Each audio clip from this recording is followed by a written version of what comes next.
Welcome, everyone. It should be a good show tonight. Let's do it.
Hello, everyone, and welcome to the Babylon 5 Retrospective.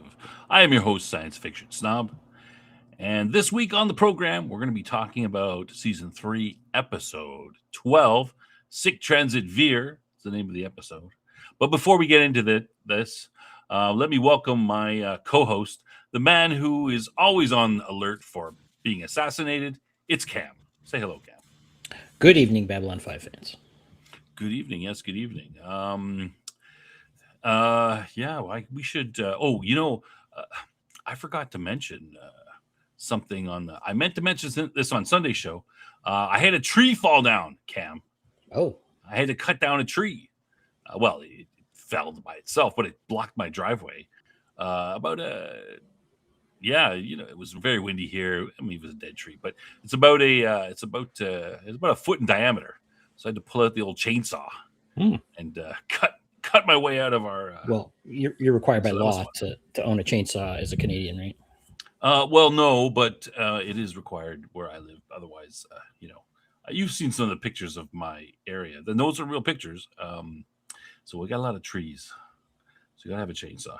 Yeah, it's not required by law, but it's highly recommended, especially where I live. I also own a chainsaw, but I don't. Oh, really? What?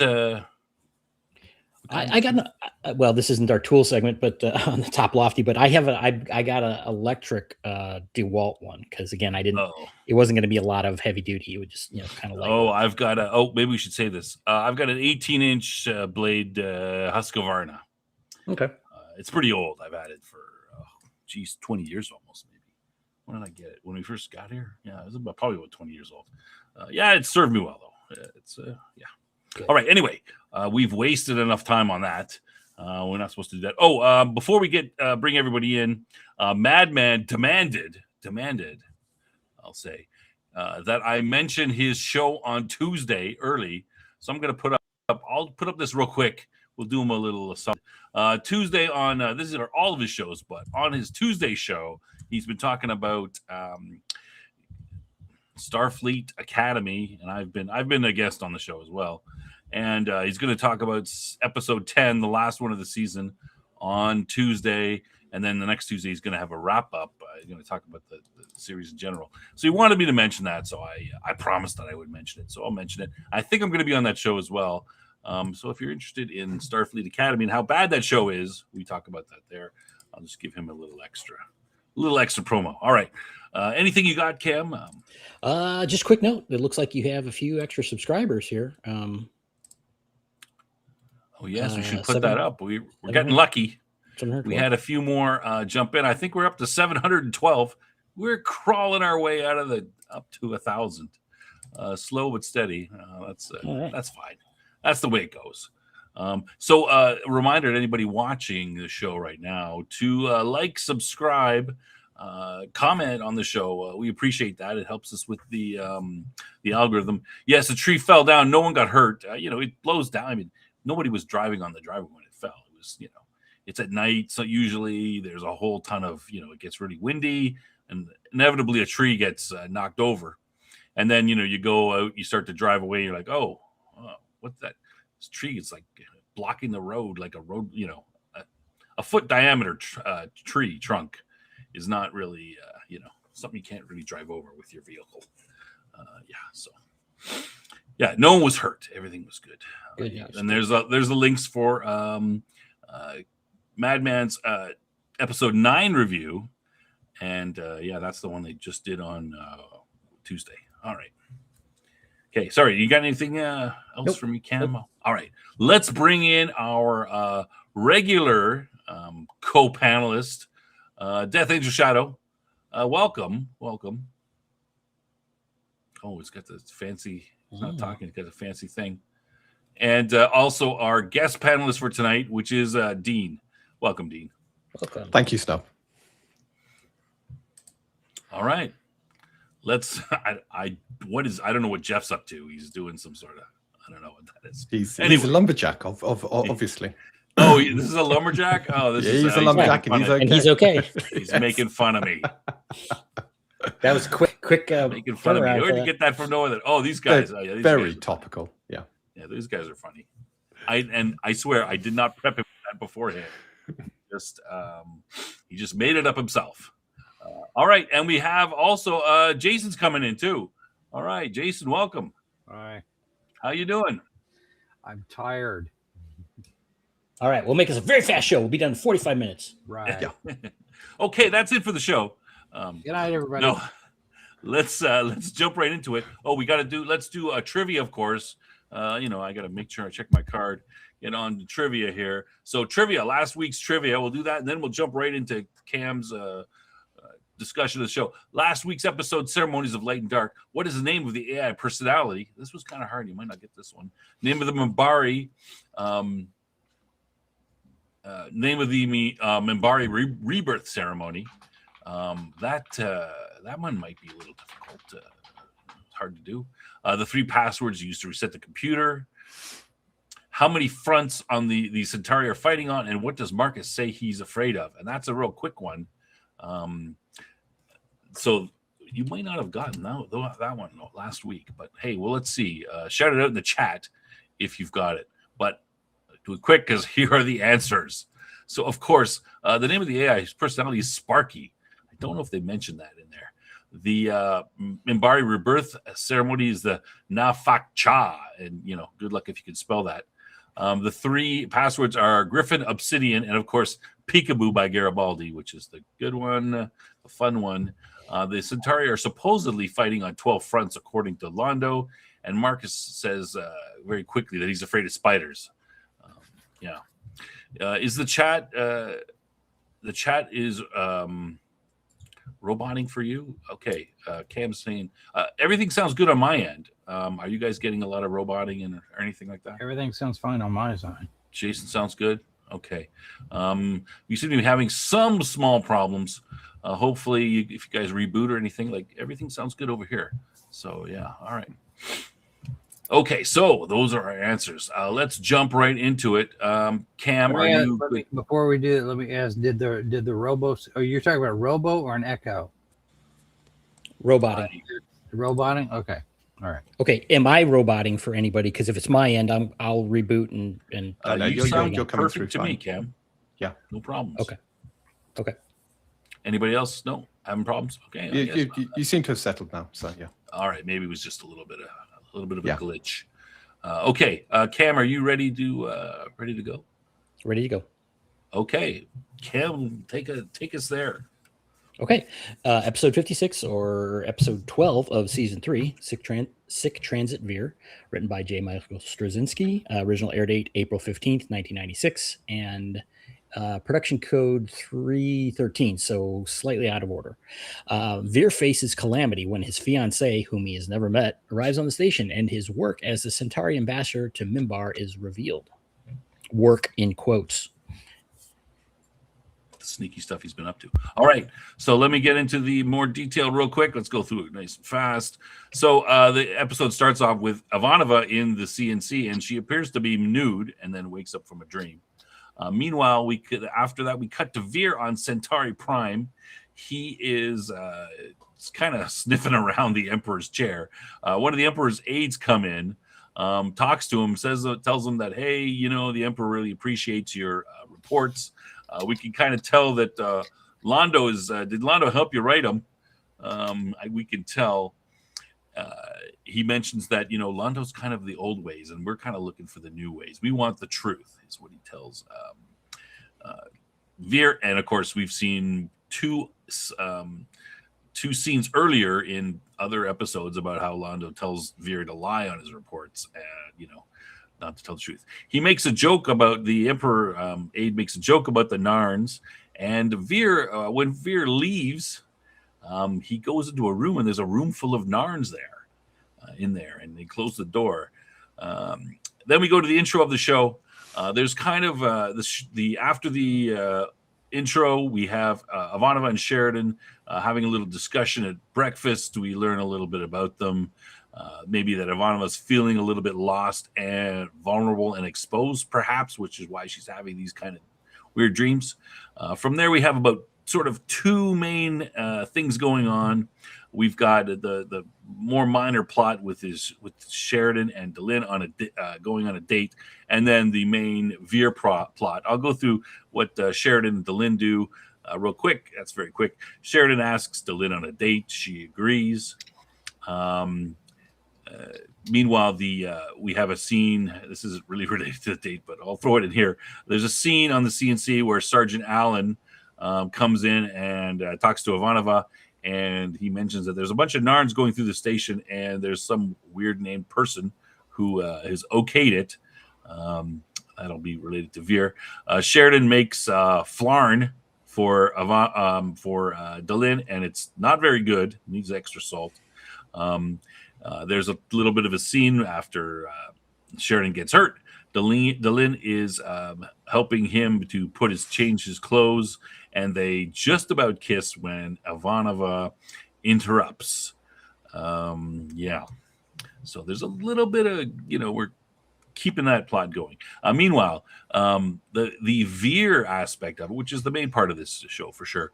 We've got Londo. He's got bugs in his quarters. He's trying to kill them, and when a female Centauri arrives at his door.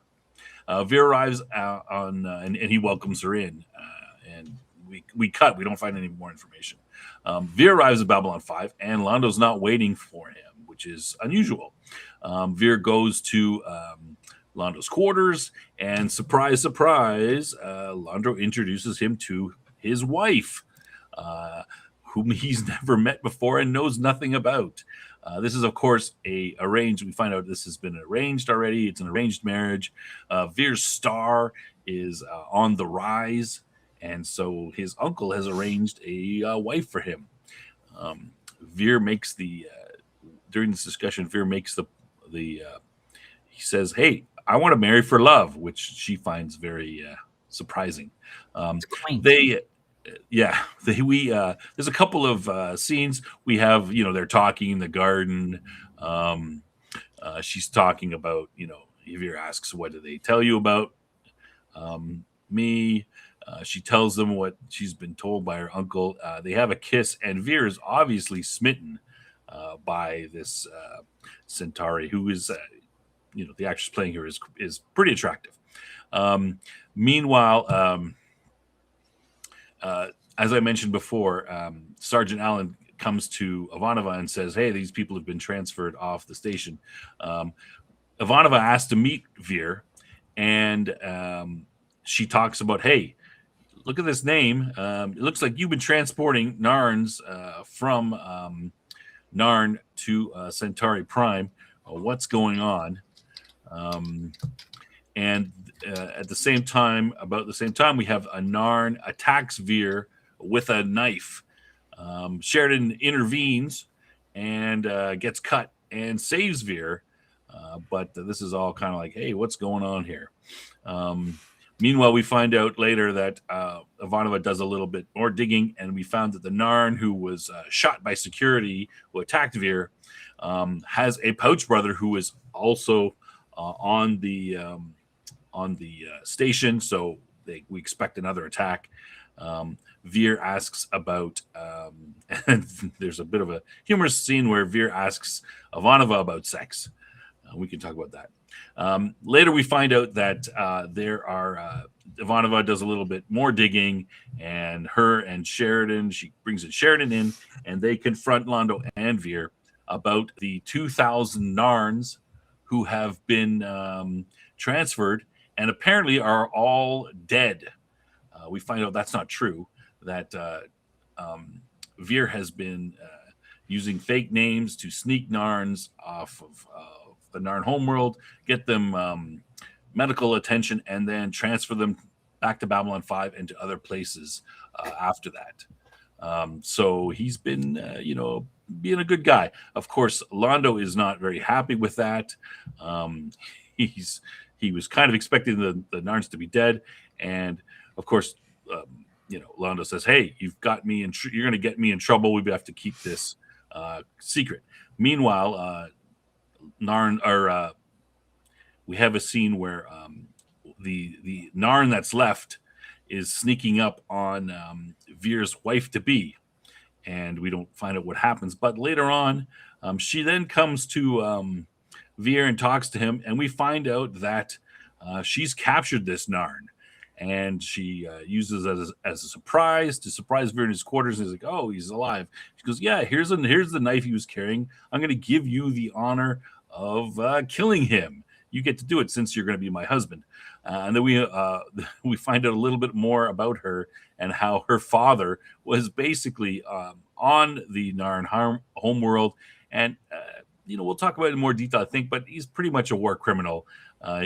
She talks about how he basically eradicated towns of Narns who were, quote, too aggressive. And she seems to think that this is perfectly normal and is a great thing to do.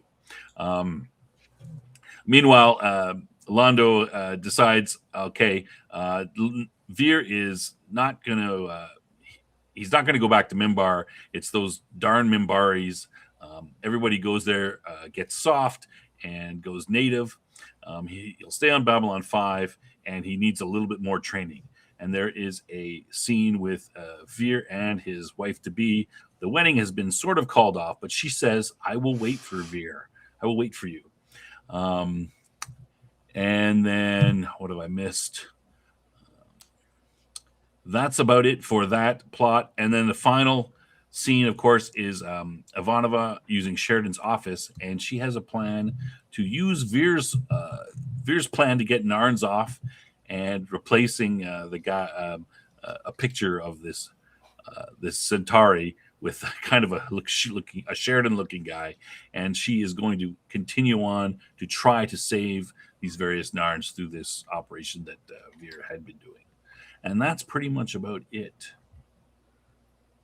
Cam, turn it back to you. Okay. It's to me, it seems like a fairly strong main plot, with Veer and everything kind of funneling through him in one way or another. I guess Delenn and Sheridan's thing is, I guess, the B plot, but seems pretty strong main plot with sub branches. So, unless anyone disagrees, no, that's pretty much it. I would agree. Yeah. Okay. Well, let's see. Where should we start? I guess just a minor point. We discussed last time about the uniforms and such, and the controversy or lack of controversy. But did you notice that everyone else, the Earth Force uniforms are gone? Yes, I did notice that right away. I was like, "Ooh, they're all wearing different uniforms." I think that was the way I could. They're not quite as sharp, I don't think, as the Earth Force. Basically just a shirt that a button-down shirt that they're wearing, but they do have their patches and things on, some Babylon 5 patches on it. Yeah. The security uniforms are kind of more like a fatigue, olive drab kind of thing, with an overvest or something. But Yeah, I didn't want to mention it last week, but they all got on board with the Army of Light change, I guess. yeah. No And controversies. I would imagine it's a budgetary thing that they don't all have the new black uniforms that the officers are wearing, because now you're talking about outfitting everybody in that new costume, and that costs a lot. Yeah. Just the shirts are probably pretty affordable. I imagine a lot of them are off the rack. I had a short film that I had to do with that, and I had Navy people and Marines, and I just went. I had a friend of mine that worked at the Eddie Bauer store here. Of course, all that's gone, but they had jackets and they had pullovers, and they let me borrow them, and I was like, okay, cool. I need 5 of these, and I need 6 of these, and it was just off the rack stuff, and we popped the pins and the rank and the patches and all of that, and hey, we're Space Navy. Yeah. So it's that kind of thing. You learn to use the stuff that's rather organic and contemporary, but do it in a way that it doesn't stand out that it's space. Sure. So well, maybe we should start from the beginning on this, because I guess like I said, it's pretty cohesive. So we see Veer on Centauri Prime in the throne room, where he's lovingly checking out the furnishings of the throne, and come was it the prime minister, or did he just say minister? I think minister. Yeah, he said minister. Yeah. Okay. Well, Dean is our guest. Do you want to talk about this scene? Yeah. I think it's quite an interesting scene in that it shows a significant shift within the politics of Centauri, the Centauri Republic, where Londo believes he's doing what's right for Veer, altering the reports. The court has moved on to wanting the truth rather than the old ways of and I think that's absolutely fascinating. And Veer being told, be careful with Londo. The way I read it, Veer's been told, be careful with Londo. He's one of the old school. Going forward, we want truth. We want to know what's going on with the other worlds. And given that last episode, we found out Centauri Prime or the Centauri Republic were warring on multiple fronts. You begin to wonder whether the truth they're looking for is more intelligence rather than the truth for picking targets or for picking weaknesses within the other races. Yeah, it was a little strange, right? Because the whole push, like the propaganda push behind their aggression is very much old fashioned, right? That Rifa and Londo had been stirring up, and so it did seem strange to hear that. Now we haven't seen the new emperor yet, but we know he is young. Katagia. Right. And so, this kind of gives the impression, I think he mentioned that the emperor had read the reports, and gives kind of the impression that, oh, well, maybe he's, a little more progressive in the traditional sense, and maybe not the modern sense, but, a little more modern. But I guess we'll find out about that later. But I agree. I found that interesting. I thought that was great. It shows that there are, some schisms within the Centauri, which you would think there would be, because you've got all these houses, vying for their own power primarily. So, I thought it was great to see this. It's a little bit back and forth, and I would expect, to see this type of thing within that kind of government that they're having. Constantly, it's always a fight back and forth, who's doing what. Yeah. Jeff, you got any thoughts on this scene? I mean, it does make me kind of wonder, and we'll get to this at some point later on, but the way that they are asking for the information, if Veer is we will come to learn something about Veer's future, but I don't know if that's going to stand, and I wonder if they will go, no, we want him back. So And we'll probably discuss it. But I think that the fact that they're like, yeah, be careful of Londo. He's from the old school. He's one of the old guys, and it does. I think it's setting up something for us, in the future here. Sure. Jason, any well, observations? It's the other aspect to this scene is, Veer has been, for the most part, comic relief for a lot of things. Mm-hmm.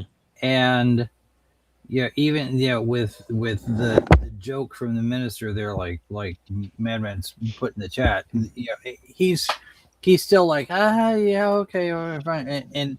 But we're starting to see this shift, and we've seen it over a few episodes now, where Veer is starting to have a more significant arc rather than just be the comic relief. And in this episode, we start off, him, he's messing with the throne, and I didn't touch anything. Flustered. He's a typical flustered Veer. He's still typical Veer. And you start to see hints of his potential. It's like Nog over in DS9. You have absolutely no idea how he's going in it. There's no hint at all when Nog was first introduced that he would go the direction they went. Veer's the same way. Veer's the same kind of character. He's comic relief. He becomes more significant because something happens in a scene and it just hits. And now we're starting to see more of that shift.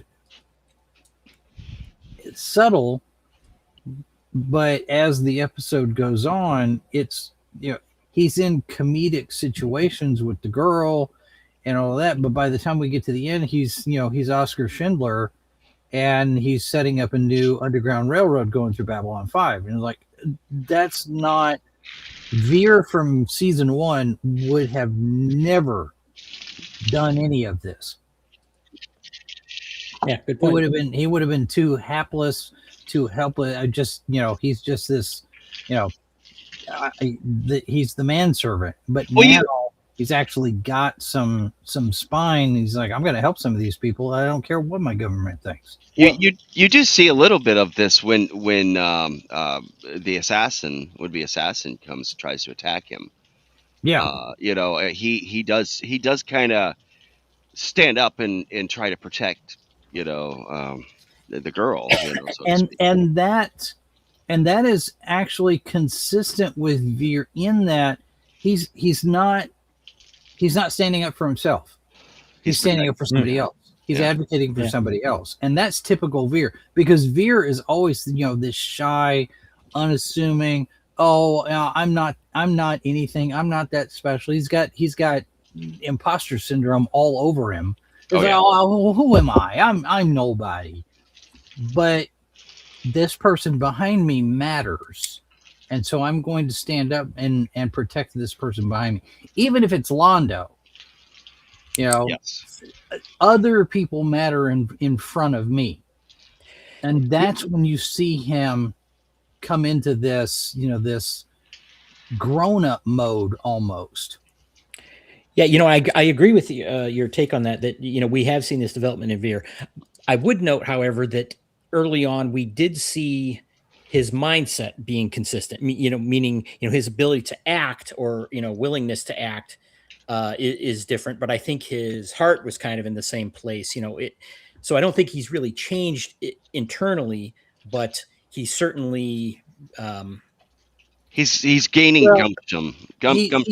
He's becoming more confident. He's becoming more certain of himself, more self-assured. And I think a lot of that has to do with his time on Minbari and his interaction with them.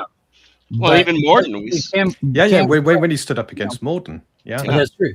Well, he's got something to lose. He's got to protect, and that's when he's got to protect Londo. And Cam, you're right. His heart has always been in the right place. He's always been that kind of generous, compassionate, out of sorts Centauri that doesn't fall in line with the typical type. But he He's been But passive in he's the now, past, though. His he's heart's more. has not moved, but he's shifting from being a very passive to being more stand up. Yeah, More upfront and forceful, assertive. Yep. Yep. Okay. Anybody else have anything on that scene? No, I thought it was done well. Okay. Yeah. Okay. So then we, well, then it actually ends where, after the minister's joke about the room full of Narns and the one angry Narn with the key, he goes back to his room, and what do we find? A room full of Narns. Yes, Which, I thought the irony, right? I laughed. I laughed when I saw that. I'm like, and I knew right away he's doing something underground, secretive at that point. right. I was not surprised to see them. I thought it was kind of interesting to see them. Okay, so here's the thing that I'm a little, obviously we see where it goes and what that's about, but it seems too much of a stretch to me that it's like, yes, I'm smuggling Narn around through the Imperial Palace. It's like, that was, I understand that they were making it was essentially a sight gag. Not a funny one necessarily, but referencing the joke. But it doesn't make any sense at all that he's like running them through the palace. I mean, unless they were supposed to be working in the palace or something. I don't know that he may have had him transferred to the palace so that he could eliminate them. Maybe, but I mean, I got something else from this scene. I think the Narn he was meeting in his room were the ones giving him information on who to get out from Homeworld, because the people he was getting, who he was smuggling through, were Narns based on Homeworld, so they were facing terrible conditions, and allegedly going then to work camps off Homeworld where they would have a better, a better life. And I got the feeling those Narn in the room were more giving him all the information he needed to make those decisions on who to issue these passes to and who couldn't have them. How many were there? Like a half dozen or more? Yeah, there were quite a few. Yeah, I'd say more like a dozen probably. But he was helping a lot of the women, children, the ones who were terribly wounded to escape. He did mention. Yeah, and all those Narn looked very strong, very healthy. And healthy. Yeah. Okay, well, I can understand that would be what he's doing, but the part I find hard to believe is that unless the Centauri are very confident that they have them put in their place, like Londo was talking about in an earlier episode, and they've grown overconfident and are allowing their blood enemy to be walking around freely in the palace. That's the part that struck me. Not that he wouldn't be communicating with Narn. Yeah. And I agree with that. This episode to me is an episode of many inconsistencies. Sure. I agree with Cam and Dean on this one. I first saw that. I didn't jump. I thought, what's that weird? Why is there a bunch? I thought, is Veer dreaming this? Is this because of the joke that was just mentioned? Why would a whole bunch of Narns be, in the palace? Like right by, I mean, even if you were just palace security, it would be like, there was like 20 Narns or more. I mean, I don't know how many there were. It wasn't like one or two. Would you have that many that close to the Emperor? No way. So I was a little bit, I agree. They were trying to do the gag and they're hinting. They're hinting. They're doing two things. So they're doing maybe the gag on the joke, and they're also hinting that of what's to come. He's involved with the Narns, but I didn't think it didn't seem to work out so much. There probably were too many Narns in the room, but other than that, when I first saw it, it was like, something's about to happen to Veer. This is an ambush, right? And it turns out not to be that way. So you've got a little bit of a misdirect there, and there's really not much of a payoff for that particular shot. Because that's when you go into, I think that's when you go to the title sequence. It's he walks in the room, the Narns are there, it goes, it fades out, and then we don't get any reconnect to that scene anywhere else in the episode. there's not a callback to what that was. And maybe at some point we would have been better served to sit there and say, even just a single line or two about how that process, how they were coming to him, why they would even be coming to him in the palace. Because normally he don't work in the palace. He's assigned to Minbari. Yeah. Right. Yeah. So, I think it would have been better and more in line with what Dean was saying if it was maybe just one.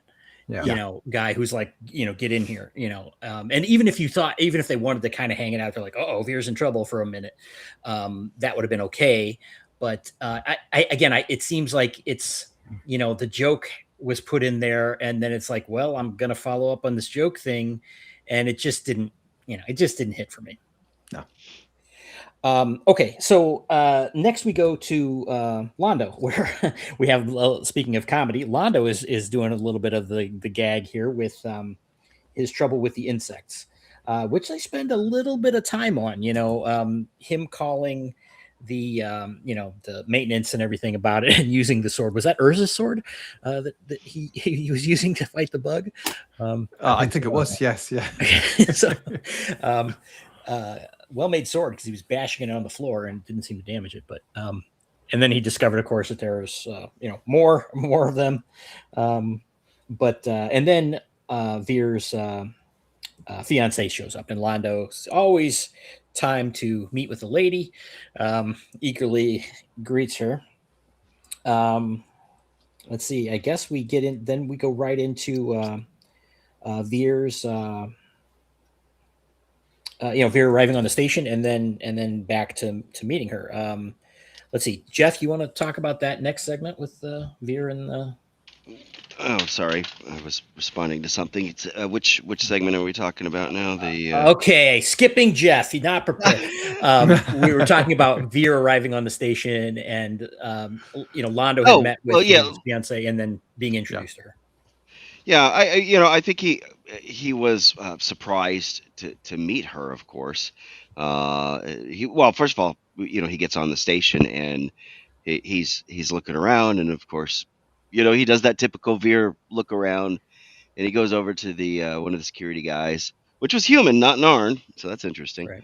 And he says, "Have you seen Londo?" Ambassador Malari is how he refers to it. He's usually here waiting for me.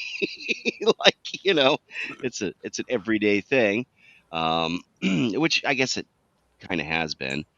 And that's when, of course, he stumbles his way into Londo's place and gets surprised, taken by surprise, I think, by the fact, oh, look, it's your wife. And he's like, my wife. Well,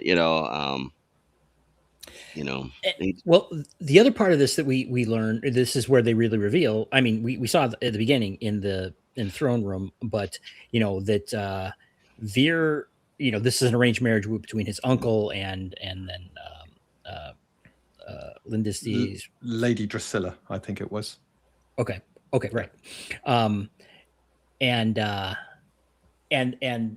Veer is actually started to gain some sort of reputation, right, which I thought was interesting. Again, with the Minbar thing and all that. And so she seems very, very amiable, and eager for this relationship. And clearly, it's not like she's unaware of it. She's just very accepting, I guess, of the tradition, the arranged marriage. Yeah. Lindisty is her name. Lindisty. Yeah. Jason, any thoughts on that? Well, the idea of the arranged marriage, of course, is an old trope, old gag.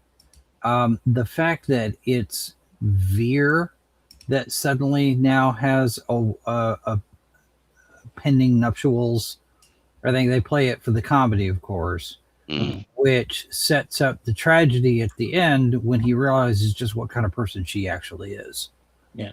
And he's like, "Oh, I could, I'm starting to warm up to this idea of being married to this gal who adores me and fawns all over me and says all these nice things about it. Oh, she's that kind of person." Yeah, and It's typical, you know, typical Centauri. Okay, you obviously this comes at near the end, but what did you guys think about that whole idea that because Veer at the end, it's like, oh yeah, she's a crazy. I mean, he clearly acknowledges it's like, and he even says it's like, you can get better. I can change her. I can fix her. And that's not terribly unreasonable, I suppose. But and she's like, oh yeah, but they say the same about you. Like, yeah, you're the one that's the sick one or whatever, for not adopting us.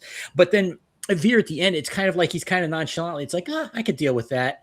And I thought that was way out of character. Well, I mean, it's like, imagine that. I mean, she's a part of atrocities that Veer is very much against. You know what I'm saying? It's not just like, oh, I feel sorry for those Narn in some kind of abstract way. He's actively working to save genocide. She's participating in a genocide. Right, I mean, right. Her father, and she helped out her father, who they're testing they put many of them to sleep. Right. I mean, literally, they're talking about sending them to concentration camp, execution camps, and he's just like, well, but she's hot, so I'm okay with. I thought that was really just a disjointed, horribly bad. Way it was, but then for Veer, that was his first kiss. Before that, he'd only got to number smitten, 1. Yeah. I don't know where kiss falls on their scale. It's probably a 2 or 3. No, but no. You know what the scale is. We'll talk about the scale in a little bit. Can we not? 6. Really? I get it as a joke, but it's like, I don't know, man. This is one of those things. It's like, this is it's not like, oh, she made some offhand comment. She murdered people. I mean, that's pretty. That's like pretty 2000 bad. herself, right? Well, I don't know how many. No. She just was a party to it. Yeah. Well, and inviting him to do the same thing when she captures that one Narn that came after her. She's like, here he is. I gift drafted him for you. Yeah. Here's his blade. Have at it. Yeah. Well, the thing is, I mean, I take the points that Cam's making and that sort of thing. Let me just throw another spin on it. First of all, I think that we're setting up, the show is setting up Veer to be, to potentially be the emperor one day. I can see that he is the guy, once all these wars are done, he's the one to change Minbari society as the emperor and say, listen, all this genocidal stuff that we've done, as the Centauri, this genocidal stuff we've done, the way we treat the Narns, it's wrong. And I had my own underground railroad. He's the guy to lead them into the light from the darkness that you're in now. And so I think that's happening. The second thing is that I think that she might not, maybe she's a little bit more onto the genocidal spectrum than most Centauri. But I think Veer knows that his people are most he mentions a couple times in this episode. Nobody cares about dead Narns. The Centauri are quite Veer's the way that he treats the Narn and how he sees them as essentially people.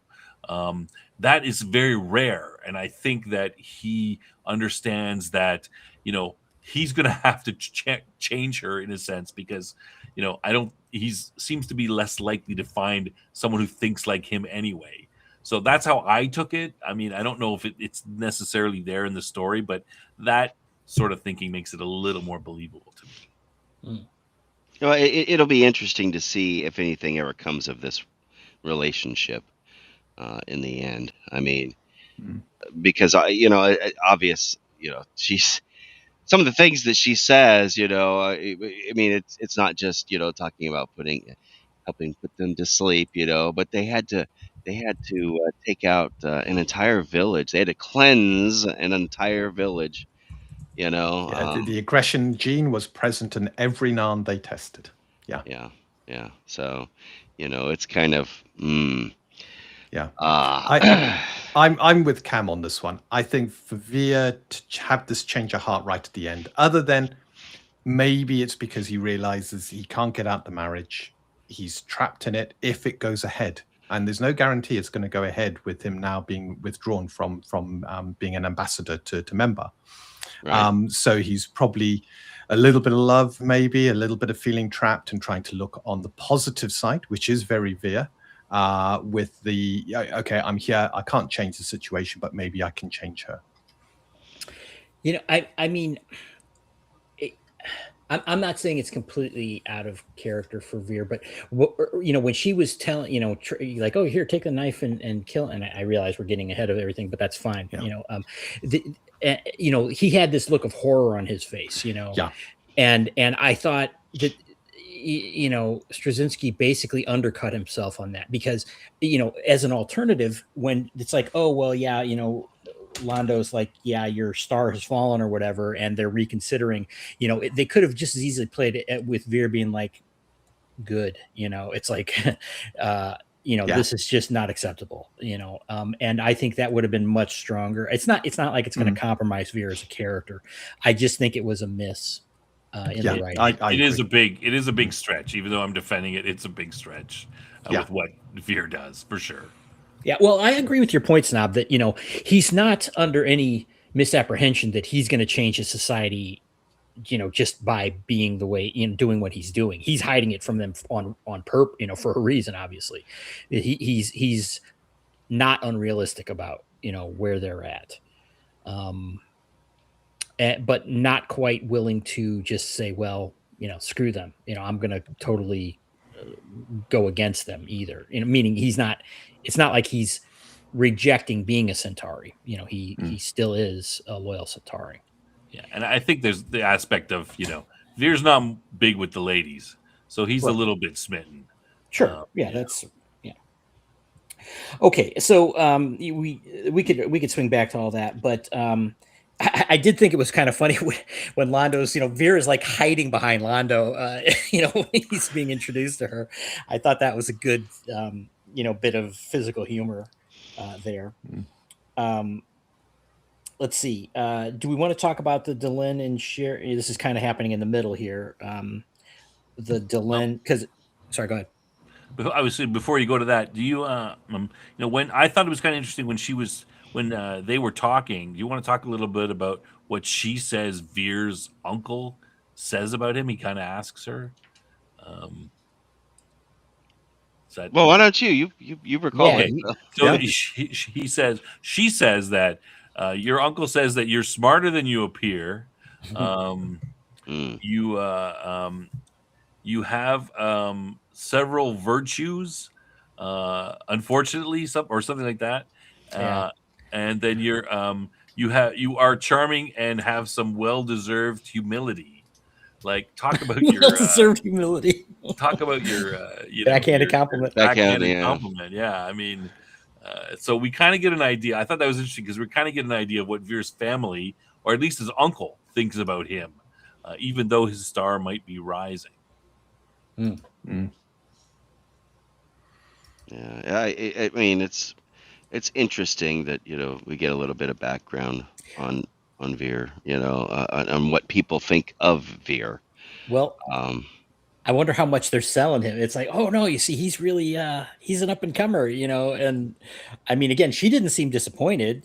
She was okay with it, and I mean, even with Veer's objection, she's like, oh no, just give me a chance and we'll learn to love each other, kind of thing.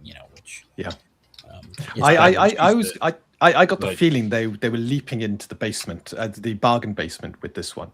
In other words, it's cheaper to attach yourself to someone who's rising than attach yourself to them when they've risen. And I think it was almost speculation. Family. Yeah, it was. And for her, she's seeing the potential of where Veer could go. So as far as she's concerned, this is someone who could become very powerful within the Centauri cult. Well, that's interesting. I wonder about her then. Is she? I don't think it has anything to do with her. It has to do with her family, and her father is obviously a very strong influence on her. If we can get her to, murder Narns, no problem. Personally, and I think her family has decided somehow that just what you said, attached to the a rising star, and they've like, all right, and maybe they have a ton of daughters, maybe they're trying to, who knows, but they've decided she's all in because her father's told her this is what you're going to do, and I think she does what she's told, so to speak. So that's why. Yeah, the point about her being, maybe a younger daughter without any particularly strong political connection, I mean, or meaning as much as an elder daughter, not as much as an elder daughter.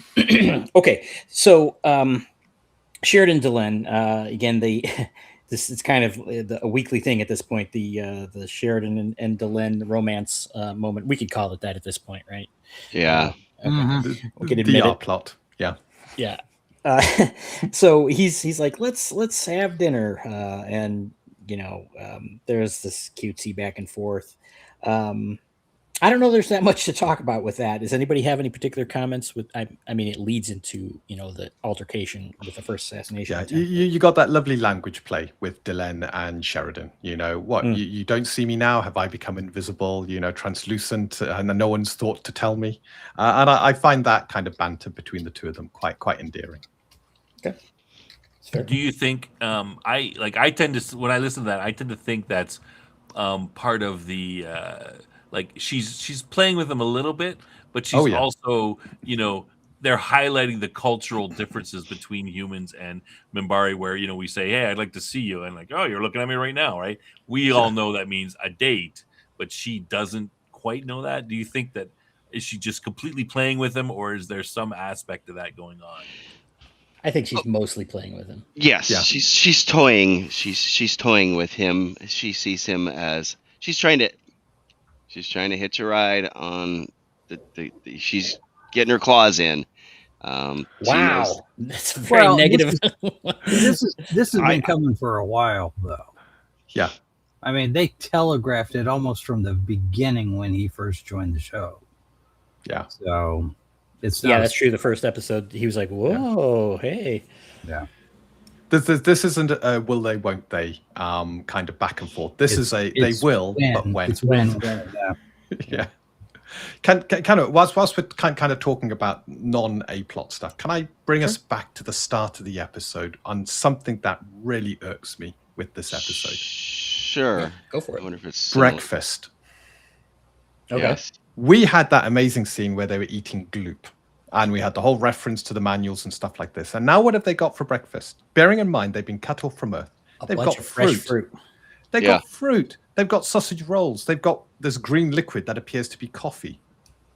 Mm-hmm. Yeah, what was that? Or some sort of tea, it was or tea, something. But, It was tea, was it? I don't know. I thought. Yeah, it was being served from a coffee pot, right. Which is why I thought maybe coffee.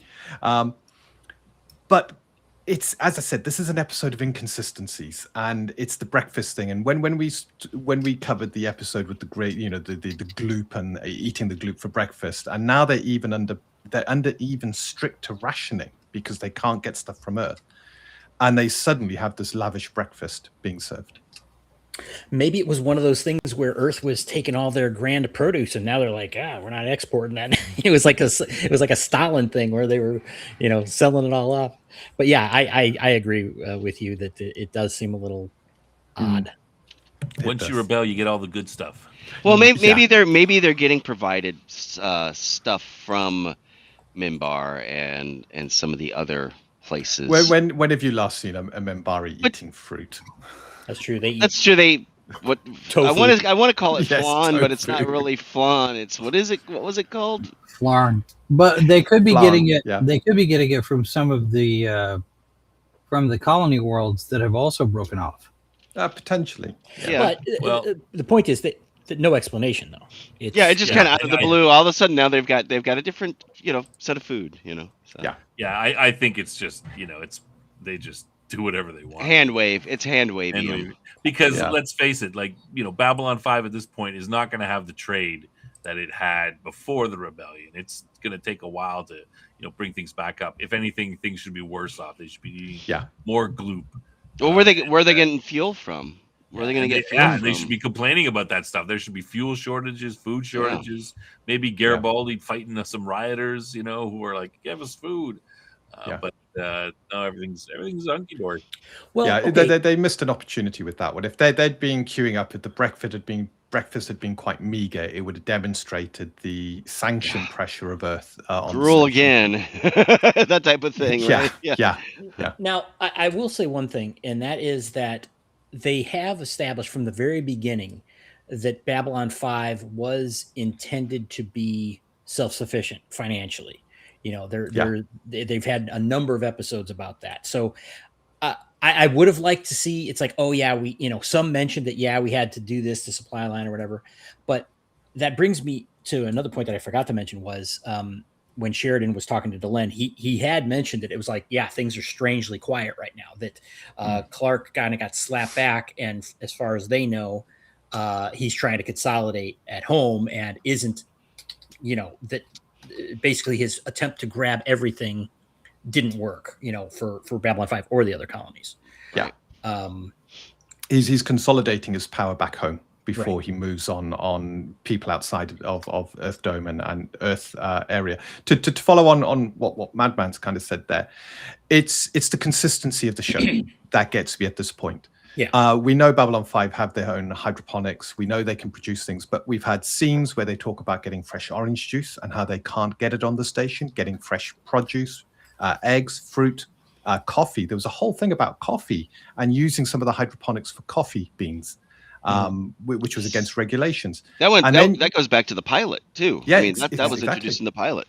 Yeah, and then all of a sudden, they've now got access to all of the stuff for breakfast. If the station is supposedly, produces enough on its own, then why do they have to eat gloop in good times? And now it's more difficult times, and yet things seem to be better. It doesn't quite add up. Yeah. It's minor, I know, but it still irks me. I would have preferred, honestly, I think it would have been a stronger setup because they did it financially. You know, they did say the thing about, you know, basically they had to be self-sufficient, so that's fine. Yeah. But it would have been better if they had established, like, yeah, we do have, you know, trade a good amount of all of these other people. Yeah, you know, and that was, you know, because it would have been a little foreshadowing, right? That they are self-sufficient in more ways, but they made the opposite point, you know. And they could have done it with a throwaway line from, you know, Ivanova telling Sheridan, "Oh yeah, we've got more trade in from, you know, whatever aligned world. They're sending us more stuff. Things are going to get better, you know, et cetera." Well, yeah, there could have been, like, Earth could have had a boycott or an embargo against the free or something, right, on something, and they're like, hey, that doesn't affect us anymore, so we can open that, and, you know, we lose this but we gain that. And I'm sure they do have an embargo on Babylon 5 right now. Well, I'm sure, yeah, Earth does. At this point, sure. Yeah. Okay. Anyone else on any of those points with the lead up to the dinner? I'm hearing no.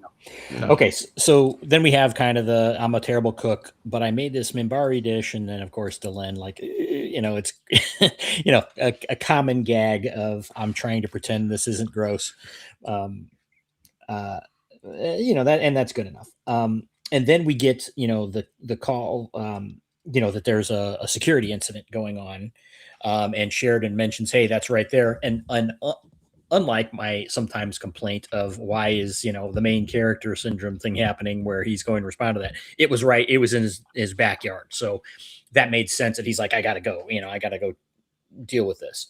And that's when we see the assassination attempt from the Narn on, well, we think Veer, but it's, as it turns out, of course, listen to.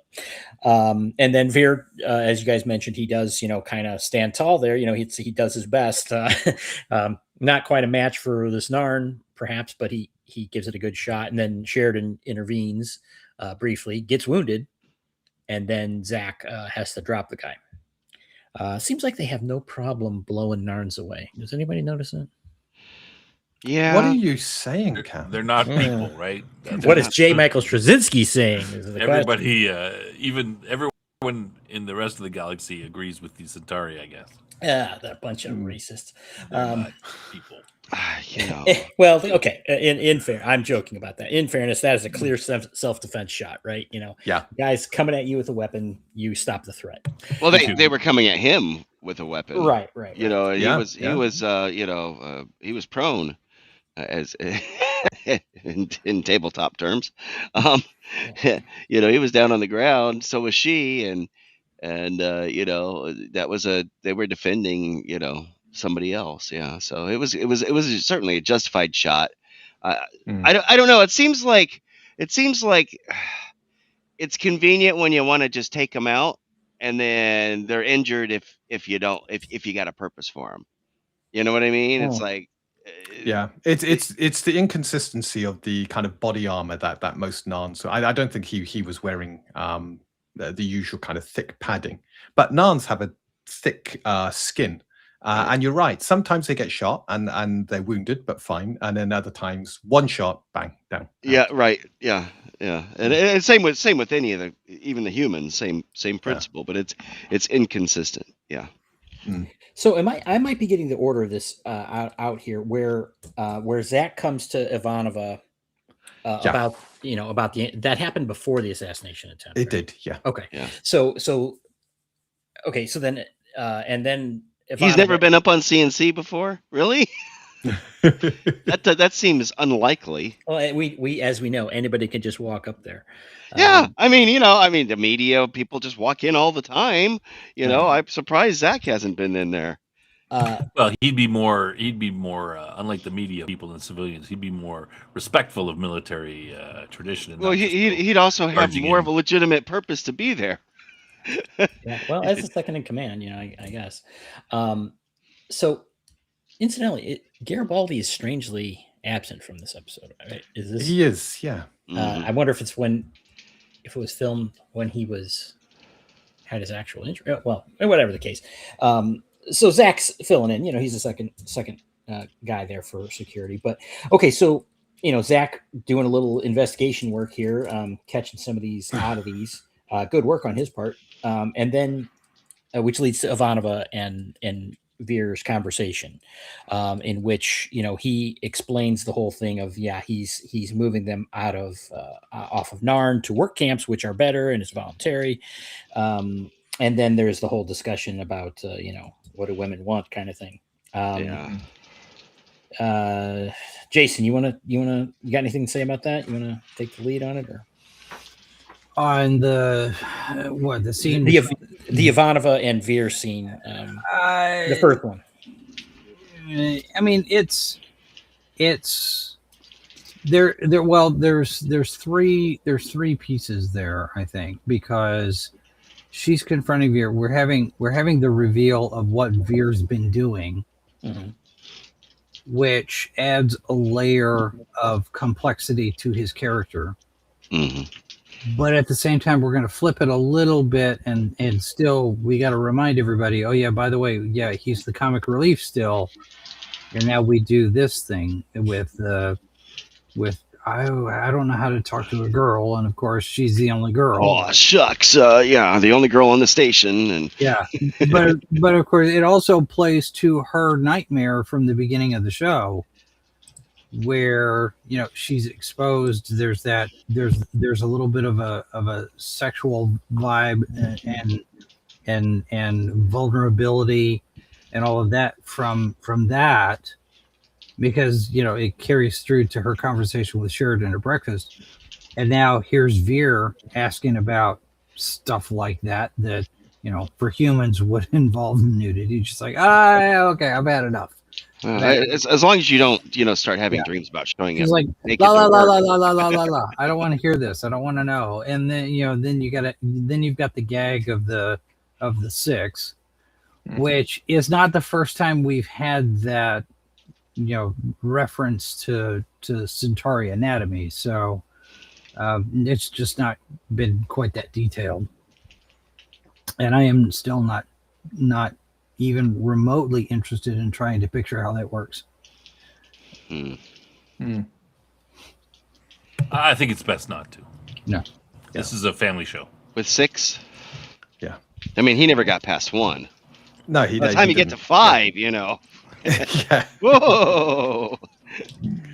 It's a bit of a strange scene, and it's this inconsistency we've got. So Veer can't himself issue papers, but somehow he can fabricate an identity on the Centauri systems that can issue passes. And there's no checks, there's no measures, nothing in place. No one who's looking at these is asking the question, well, who is this person? Yeah. And how could Veer be in a position to create this person within the Centauri systems, but not actually fabricate papers himself then. It just seemed a bit odd. And for me, having worked in IT security, there's checks and measures in place on any systems. Not one person never gets the complete authority to do things on a system. There's always these counterbalances. And yet VIA manages to pull this off. This is it Abrahami Lincolni? Yeah. We get. I mean, it was kind of on your on the nose what they were. And you've got no one who's looking at putting these Narn on a transport or something and looking at who's issued the command and going, this can't be a real person. It's like someone saying, right, we got to transport all these goods. Who authorized it? Mickey Mouse. Be like, come on, guys, no one's called Mickey Mouse. Who is this?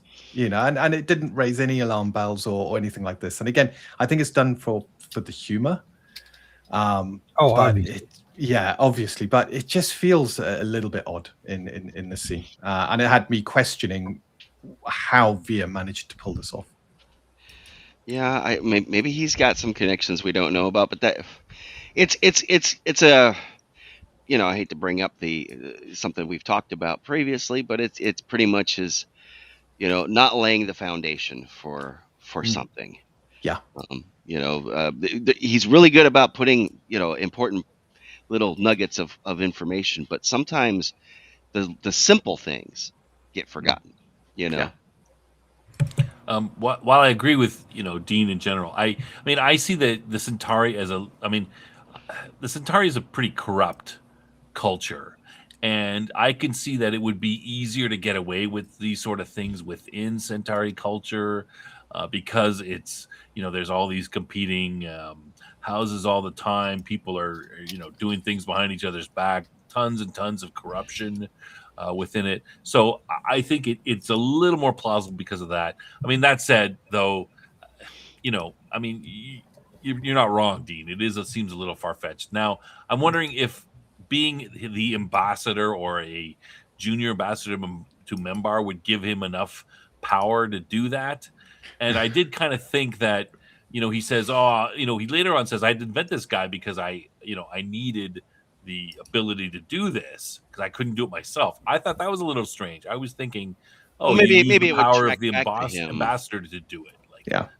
But he basically says, no, he can't. Yeah, so. I take on board that bribes go a long way, but VIA doesn't come from a rich family. VIA himself is not rich. Right.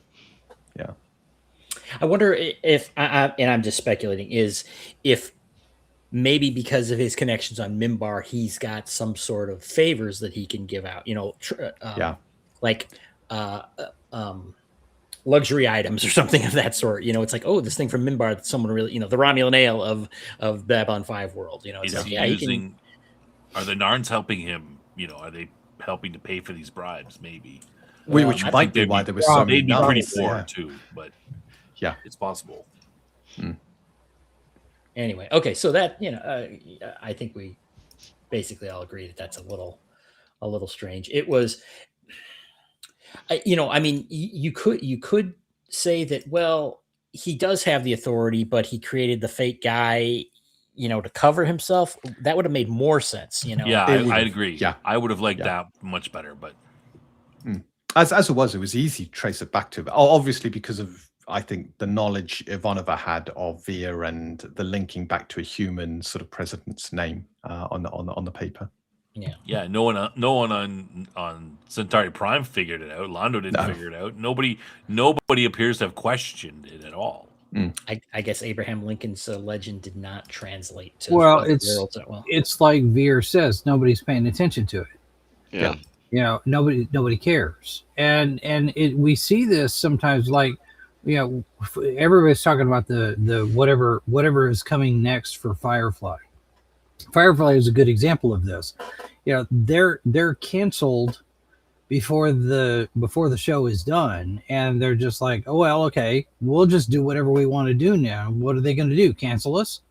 Terry Matalas doing Picard season 3. He's able to do whatever he's doing because Kurtzman and everybody else aren't looking over his shoulder. They don't care anymore. They're moved on to something else. You see this over and over and over again, and I've dealt with it in my career, where you have this project that this thing suddenly doesn't matter, and the powers that be are focused on this other thing over here, and you just sit there and go, oh, okay, fine, I'll just do what I want to do then. So you're saying Veer gets away with it because nobody cares, and nobody cares, nobody's paying attention. I mean, he's off on Minbar, which is, it's a nothing assignment, right? It's not important. He doesn't have any impact on foreign policy or anything like that for Centauri. He's a placeholder. Nobody's taking him seriously, and nobody's taking his job, what he's doing as his job seriously, until he starts putting these reports back, and they say, oh, hang on, maybe we should be starting to look at this, because we get that at the beginning of the thing is not because Veer is doing a good job, but because Londo is falling out of favor. And maybe, Veer, you probably don't want to put Londo's stuff in your reports anymore because of Londo, not because you're on the rise, is because he's not. And could be. That's how I took it too. He's out of favor with Londo's out of favor, and they don't want Veer to go down with him. But at the same time, they don't care what Veer's doing. Yeah. I guess it just felt a little bit out of place for Veer to suddenly become this mastermind when he's never displayed these sort of political machinations before. Right. Yeah, but it's that laying the groundwork for. Yeah. Now, for motive. Well, this this goes back to what Cam was saying about his personality and his motivations. That's always been there. Yeah, absolutely. The compassion. And we ought to be better than this type of thing, because he's constantly questioning Londo, even in the beginning of the show. Do we really want to be that guy? And are we the baddies? That kind of thing. And now when he finally gets into this position on Minbar, I actually have resources that I can actually do something now. So of course he's going to do something. And he realizes, well, nobody's paying attention to me. I'll just do. I'll do it. I'll do it until I get caught, I guess. I would also say that Veer has now spent 2.5 seasons at Londo's feet, so to speak. He's learned about political manipulation and machinations from the best, and he's been involved on everything, the shadows and stuff. He knows what's going on. So, that kind of makes me lean towards maybe he's has the ability to do this, but I would agree that we haven't seen it anywhere. I'm kind of speculating there. Yeah. Okay, so now we get around. Excuse me. We get around to. Don't die on us now. Sorry. To the. We have a little more interaction with Veer and his wife and everything, and then. Why would anyone want to go after Veer? And then Ivanova thinks she has the answer with all these they're all dead. All these Narns that he claims that he were sending to better conditions are and then they decide to bring Londo into this, and Ivanova's very accusatory towards Londo, like, oh, of course you knew about this and da da da da. It's like,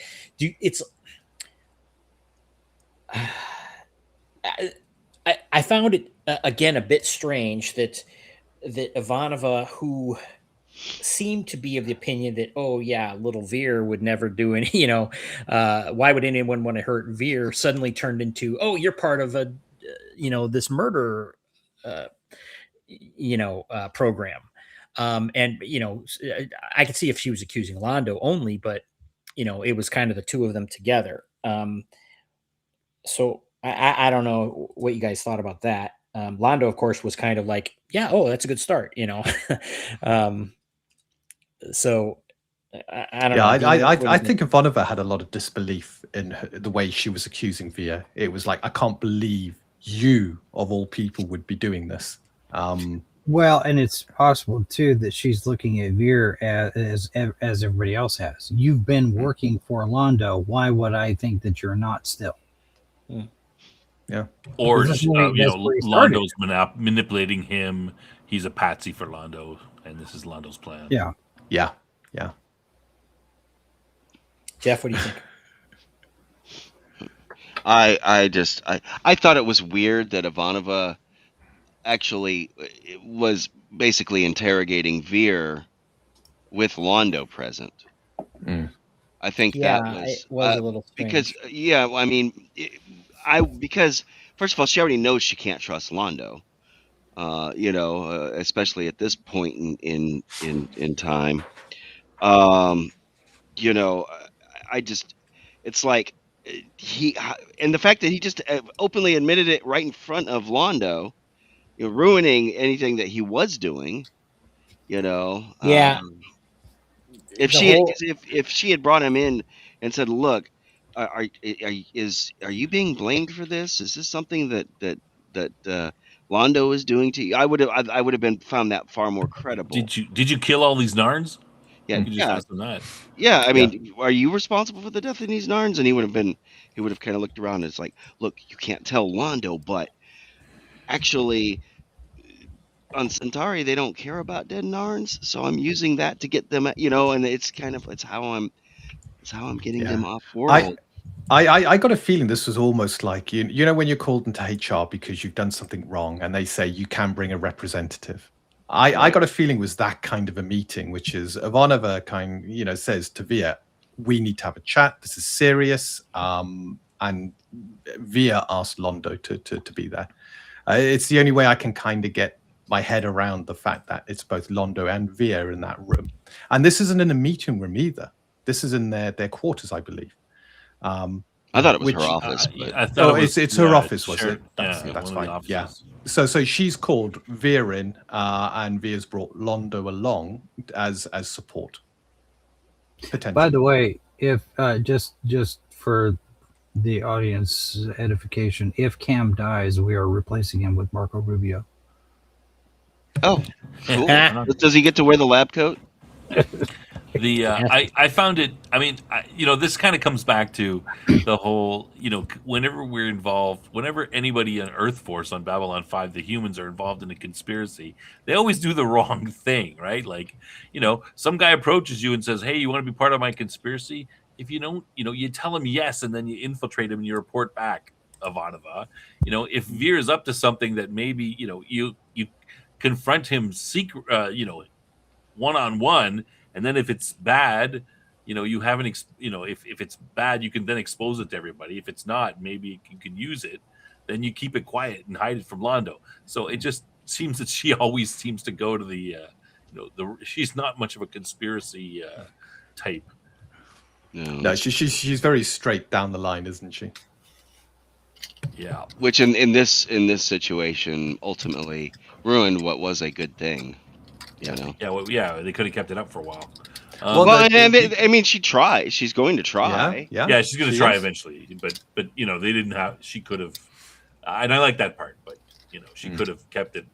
Going with Veer. Cam, do we want to look at Dave's question here?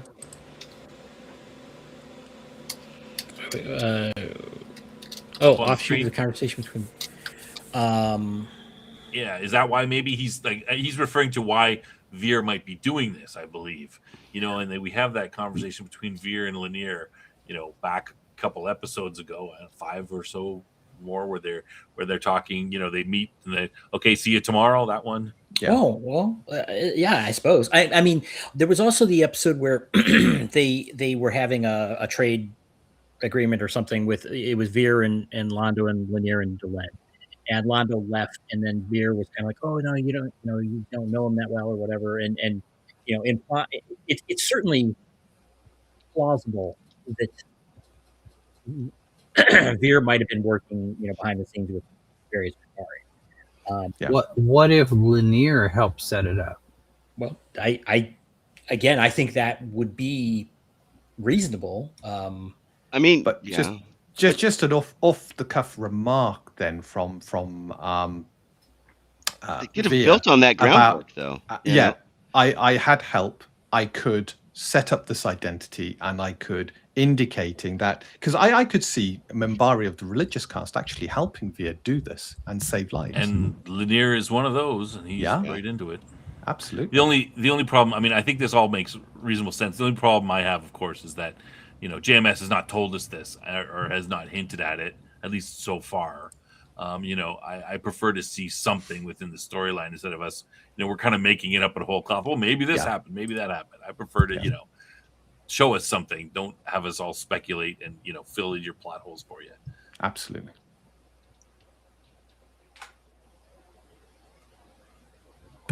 All right, Cam, you want to? Is that good for that? You want to move on? Well, if no one else has any particular comments there. Are you going to move on? I have one comment about this one, but I'm not sure if you're are you moving beyond this sort of this scene? Larn. I was going to, but okay. Well, let me just one. I find it interesting. Maybe we should talk a little bit about what Londo says to Veer. You know, what have you done to me? It's always back to Londo again. Yeah, Londo. It's always about him. I know somebody like that. You don't mean me, do you, Jason? No, a little closer to home.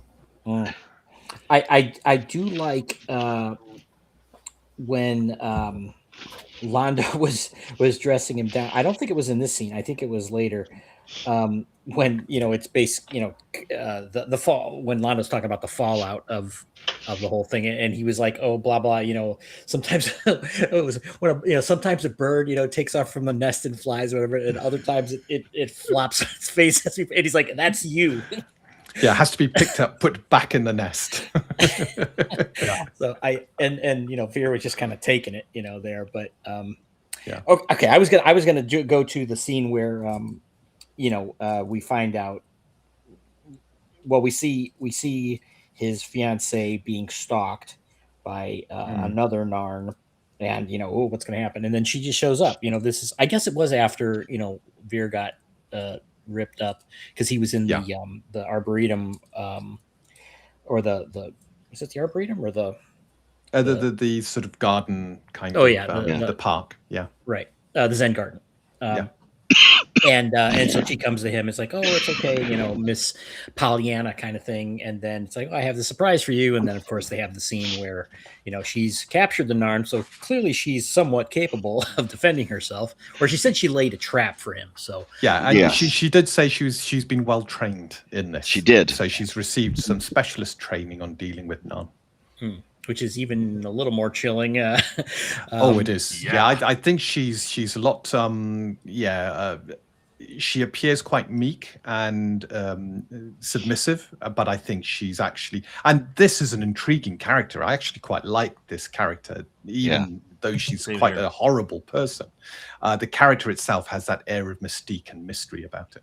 Yeah, she's like, there's more to her than she's letting on. Absolutely. Well, and you can get a sense of that in how she interacts with Veer.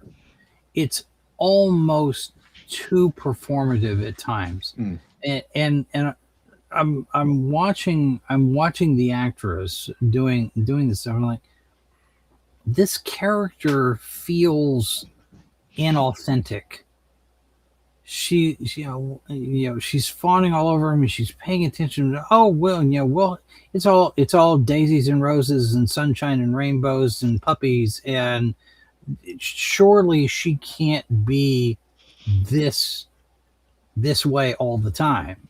Right. She never breaks character, and she's like, we'll fall for each other and everything will be great, and you'll go places and I'll be right there, and we'll is this rah-rah cheerleader for Veer, and she's just met the guy. Yeah, but she's fawning over him to win him. Right. Oh, yeah. But it's obvious though, she's playing. Right, but I don't think there's any insincerity though. I don't know, because you get glimpses of it. you get in the back, the backside of the episode, she's captured a Narn assassin by herself, off camera, sure, so we don't get the Mary Sue scene, but she's done this. She's subdued a Narn, all on her own. And here you go, gift wrap ready to go. There's clearly other layers to her that she's not revealing. We're not getting a reveal to us as the audience, but she's not showing it to Veer yet either. And that has me wondering how much of the rest of her interactions with him is scripted, planned presentation, as opposed to I'm sincerely interested in you as my future husband. Yeah. That's interesting. I agree with Jason on that. She comes across as actually cold and calculating, and everything's performative to give her the best edge. Yeah. Okay. I took it differently. I read it more as she's just a psycho. It's like she has the crazy girlfriend. Well, yeah, she has sociopathy to it. Yeah. She has no. Again, we as the audience, and I think that here's the reason why. I think because we see this very prim and kind of proper Centauri. Hello.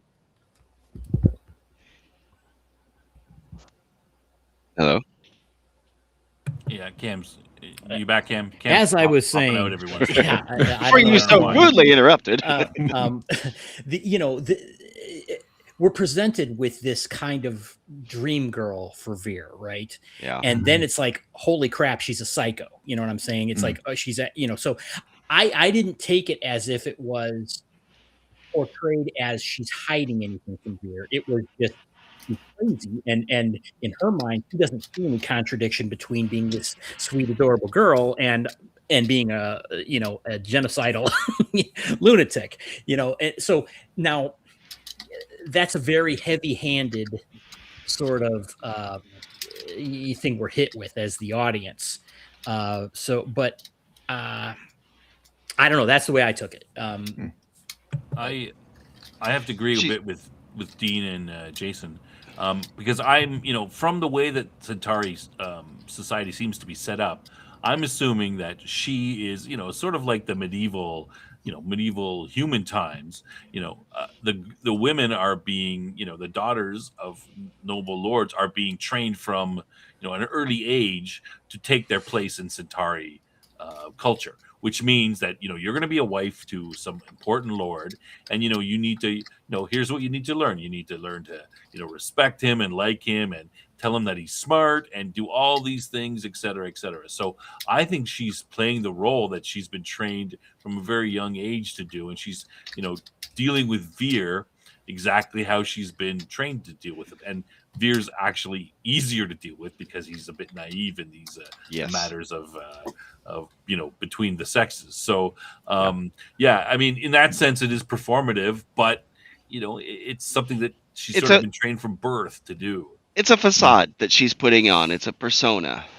It's not, behind the scenes. It's but she talks the talk and walks the walk and looks pretty and tries to I don't know. She's got other. I'm sure she's got her own means, or her father has means, has some sort of plans behind the scenes for why they want, obviously status and power, and wealth is something that's an objective. Yeah, I'm not sure. Like sometimes, if you act this, if you're an actor and you act a certain way for so long, it becomes part of your character. So, I think it starts out performative but I don't know how, it might actually be who she is now because she's been prepared to be this way all her life and acted a certain way all her life. So it might, I think there's a bit of, gray area in that sense. And I think she kind of portrays it fairly well because I agree that it seems somewhat performative, but also sincere as well. So we pick up on it though. I mean, I picked up on it. I'm like, yeah, she's got some ulterior motives going on here. Clearly, it's not really revealed to us, but well, of course, you just. Once you I think the first one.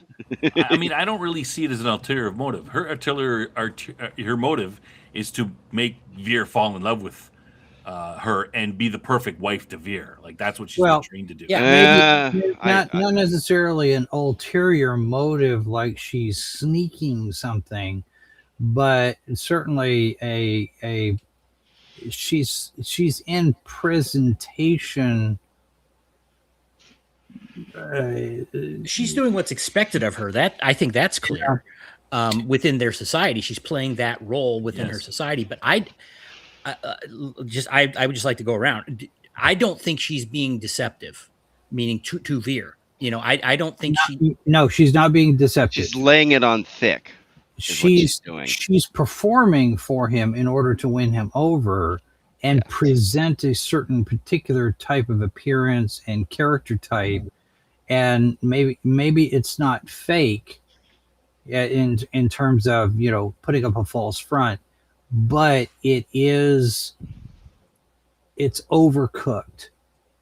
And she's doing it somewhat for his benefit, but it could also be that she's doing it to be in the habit so that when they are married and they do get back into Centauri society, she has the public facing persona all prepared, and she's had her practice. What if this was arranged in part by Londo to try and give Veer a little bit of a, because he knows how Veer is not in favor of the things that they're doing to the Narns, and maybe he thinks he can win her over with sex, or he can win him over with.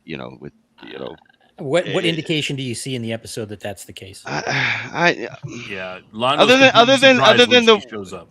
No, I didn't think he was surprised. Who are you? I think he was hopeful, and then dashed. He's like, "Come in, my dear. Come in, my dear." Yes. Yeah, he was clearly expecting her. Yeah. When she first showed up, because I got the impression when she first showed up, and he's like, "Oh, hey, yeah." I figured, she's a prostitute. He's brought her in, and they're gonna have a little fun.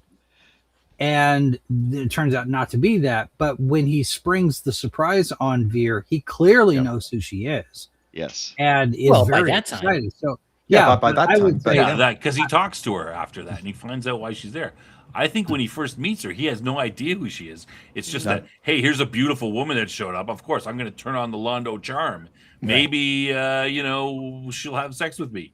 And he's like, oh, it's for, I think we don't see that part. Yeah, we don't.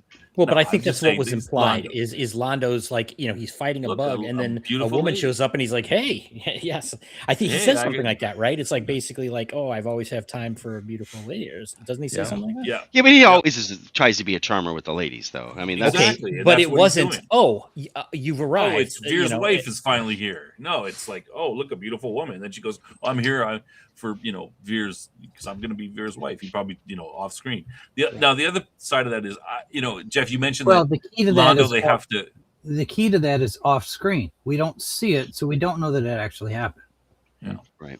The other side of that is, which the reason I don't necessarily, I don't think Londo is involved, is because within Centauri culture, everyone knows there's certain things you have to do, and I don't think Londo needs to go to Veer's uncle and say, hey, get Veer a wife and do this or do that. Like, Veer's uncle, I'm sure, is already very aware of the problems with Veer and has maybe been trying to set him up for years.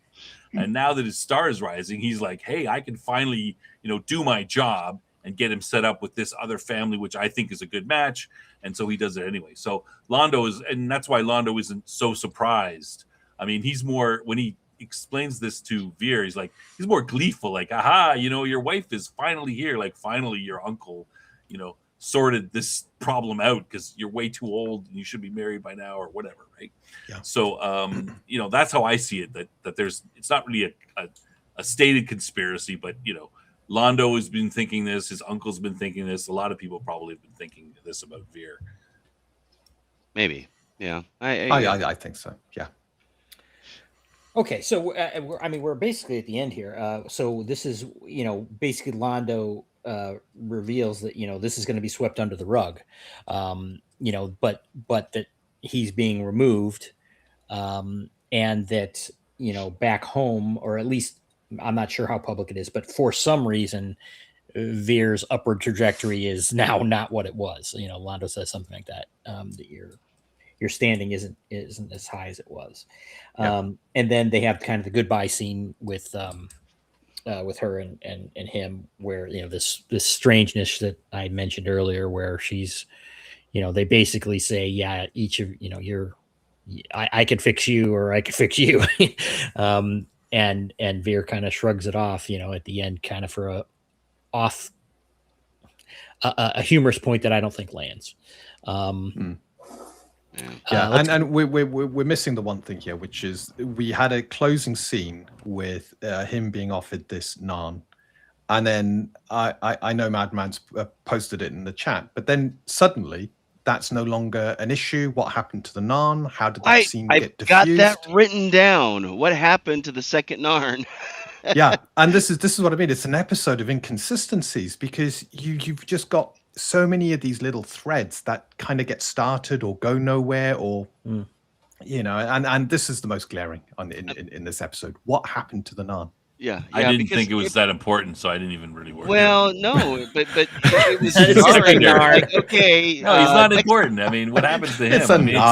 It's between Veer and her, and all that. Like, that's the important stuff. There's a thing though. When I was watching this tonight. So he's there, and he's learning about her.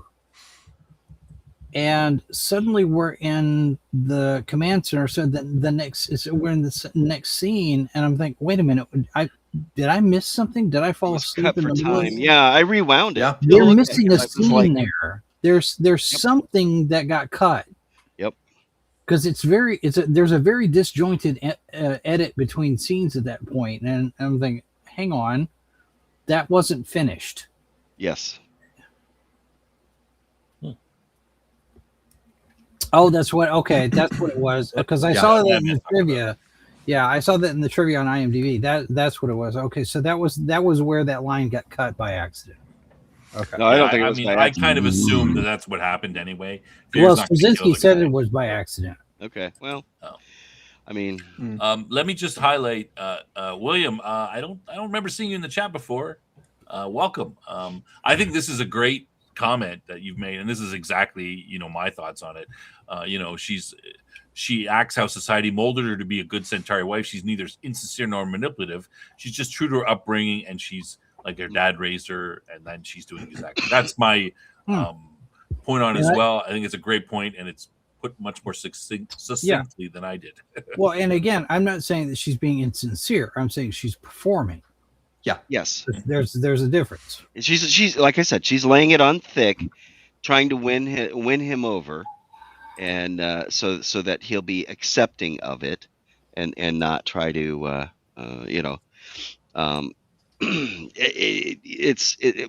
but I also think that she's got some. Maybe we don't know what Londo told her. Londo may have said, "Look, he's a little weak when it comes to the squeamish when it comes to how we're dealing with the Narns. So maybe you can kind of help toughen him up or something."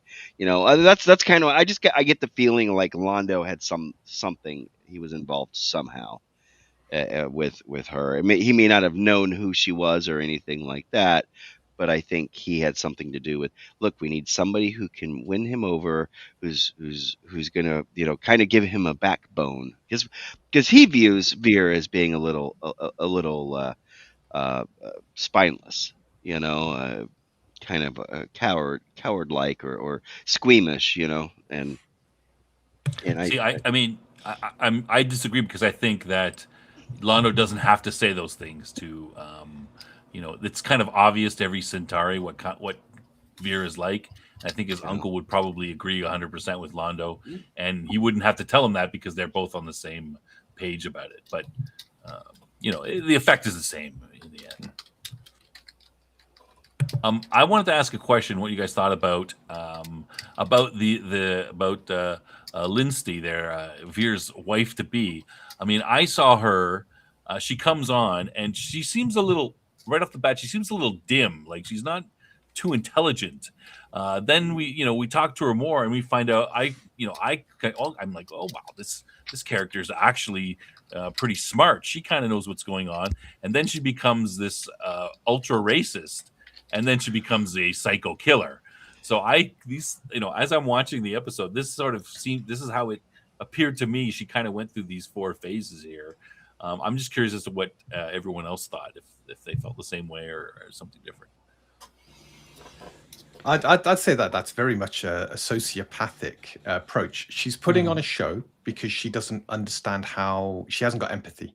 So she has to put on this performance to show she's normal and she has empathy and stuff like that. But it's purely a mask. It's purely performative. And you're then seeing her talk about things that have, most of us going like, oh my God, as though it were nothing and no emotion. In fact, that was the one thing throughout the episode, her emotion really changed. Even when the first assassin came for her, her emotion was fairly stable throughout.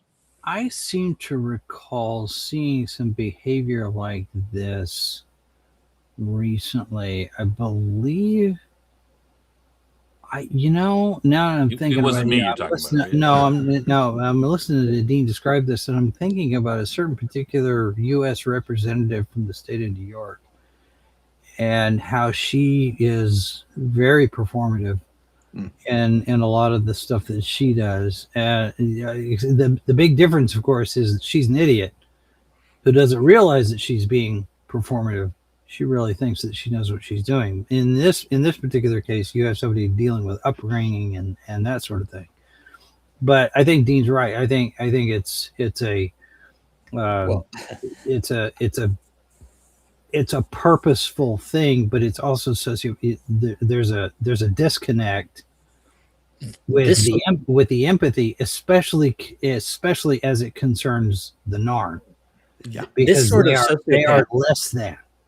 Yeah, this sort of sociopathy is not uncommon today, right? I mean, you see people saying it's just like, oh, blah blah blah. It's like, we'll just put those people in camps. It's like, what the are you talking about? It's like, I mean, people just casually say that, as if it's like, holy crap, what? You know what I'm saying? I mean, a lot of this is social media influence, this weird stuff. I mean, people are, without getting into any particular thing, you'll see people just openly advocating for atrocities, a lot. So we're kind of inured to this maybe at this point, whereas maybe 30 years ago, people were like, wow, that chick's crazy. I mean, but I think calling her a sociopath is very reasonable. She's a sociopath. Yeah. I mean, by our standards, if maybe in her society, it's just like, oh, this is what it is. But I think she's crazy. I wouldn't disagree with that. And just so we have, it says we got 10 people watching. Don't forget to like and subscribe. It helps us out with the algorithm, keeps the show going. We appreciate that. All right, Cam, did you have any other last minute? No, that was about it. I kind of wanted to go back to this, kind of going back to the whole, we kind of touched on it at the beginning. I'm wondering if we should go over a little bit more. The whole Veer at the end, he does, this whole, she's going to wait for him. And he's like, I can change her, maybe. Do we still need to touch on that? How do you change somebody who's killed thousands of people or been? Yeah, that's the thing. It's like, how do you get past that? I mean, I guess if you think, can people be redeemed? Yes. But if you can't even get to the point of conceiving that what you did was wrong, I don't know how you resolve that. I mean, she seems like the type of person that you'd want to send to the Nuremberg trials. See, the thing is, and I think that she is in a way a blank slate, and her, right now she is the way she is because of her father and what her father did and how he taught her. I think that she is kind of, she's this, like I said, this stereotypical wife from this time frame who will, adopt, whatever it is that their husband is like. So I think that she can be changed fairly easily. Maybe, I don't know, I'm speculating here, because she will adopt whatever it is that the primary male in her life is. And so if Veer were to marry her, she might start to become more like him, because that's what she's been trained to do. Whatever your husband is, you support your husband, you do whatever, you follow his lead, etc. So I think she might change that way, but I'm speculating. Well, they didn't put the wedding off, or they put the wedding off. They didn't cancel. Yeah, it's not over. Mm-hmm. No, I'm curious if you guys would reconsidered agree it. with that, my assessment, or maybe I'm just making it up.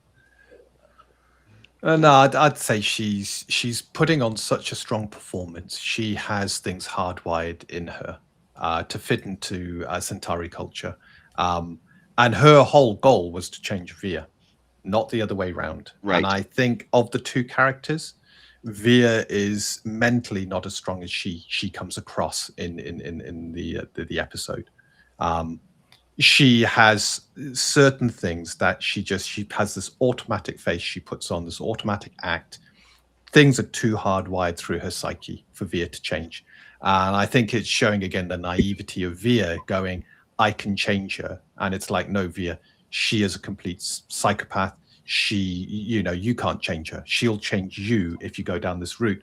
And maybe it's the message of love, how love clouds judgment. And that's kind of what I get. Veer puppy love.